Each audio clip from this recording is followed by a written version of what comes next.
Okay, class, so now we're going to transition from the atom to the electron, and we're going to start talking about properties of light.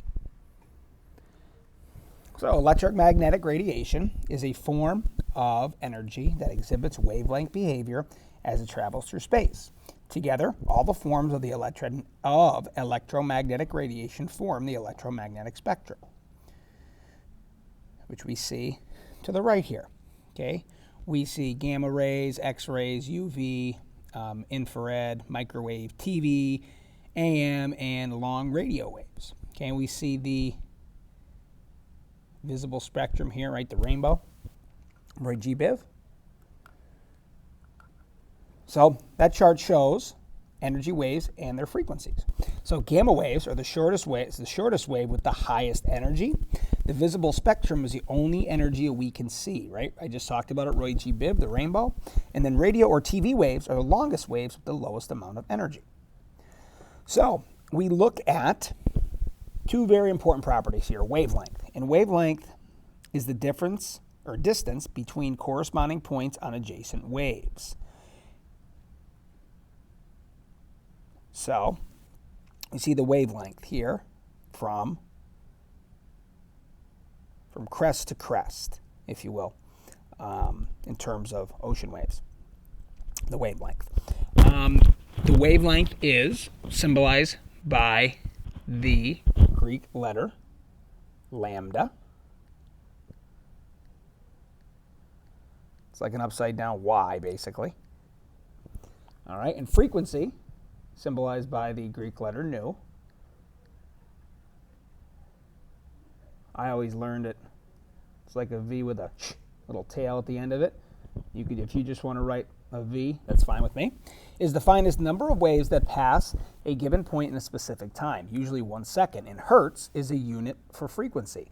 And a hertz is also 1/second, or s to the minus first, which is the same exact thing.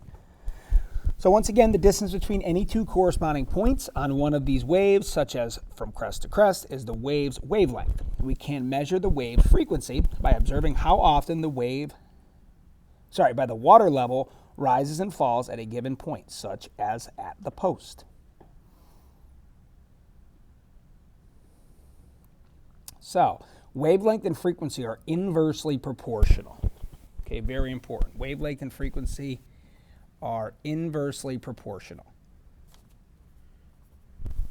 Okay, so frequency and wavelength are mathematically related to each other as follows. So our equation is C equals lambda nu. So C equals the wavelength times the frequency. And C is the speed of light. And the speed of light is 3 times 10 to the 8th meters per second. Wavelength is measured in meters. You're going to find out, though, they put your wavelength a lot of time in nanometers, so we'll have to change nanometers to meters. And then frequency is in 1/second, or s to the minus first, or hertz. So we'll do a couple calculations here. So what is the wavelength of the yellow sodium emission, which has a frequency of 5.09 times 10 to the 14th hertz? So C equals, we'll get back to this question at the end. Lambda nu, erase everything here.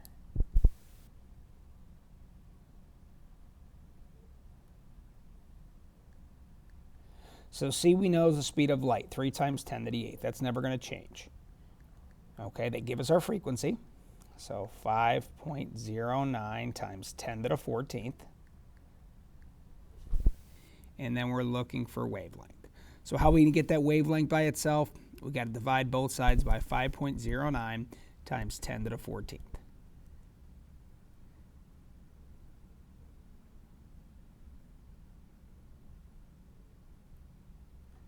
So when we do that, we get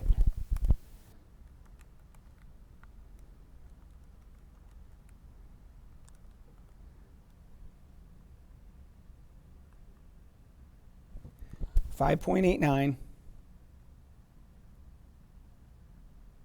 times 10 to the negative 7th meters.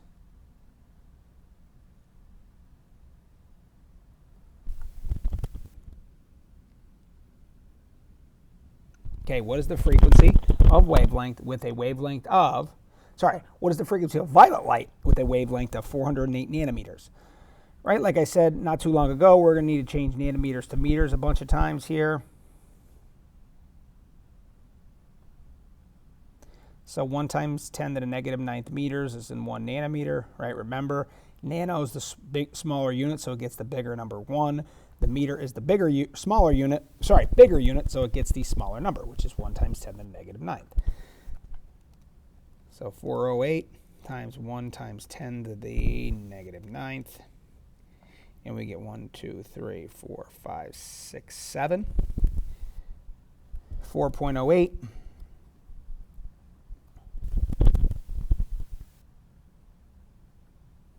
times 10 to the negative 7th meter. So we figured out our wavelength there. So C equals lambda nu. So C is 3 times 10 to the 8th equals 4.08 times 10 to the negative 7th meters. And we're looking for frequency. So our variable is our nu. So we divide both sides.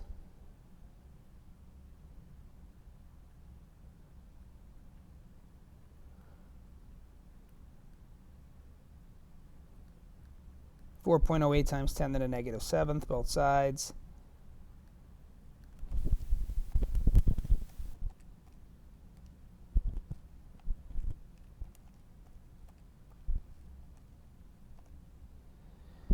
And we should get nu to equal 7.35 times 10 to the 14th hertz.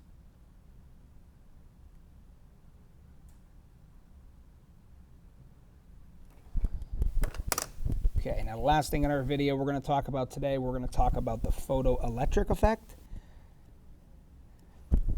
And the photoelectric effect refers to the emission, right? Emission means exiting, of electron from a metal when light shines on the metal, right? So we see the photoelectric effect here. Electromagnetic radiation strikes the surface of the metal, ejecting electrons from the metal and causing an electric current. So once again, photoelectric effect, electrons are emitted from a piece of metal when light shines on it. And this concludes our video on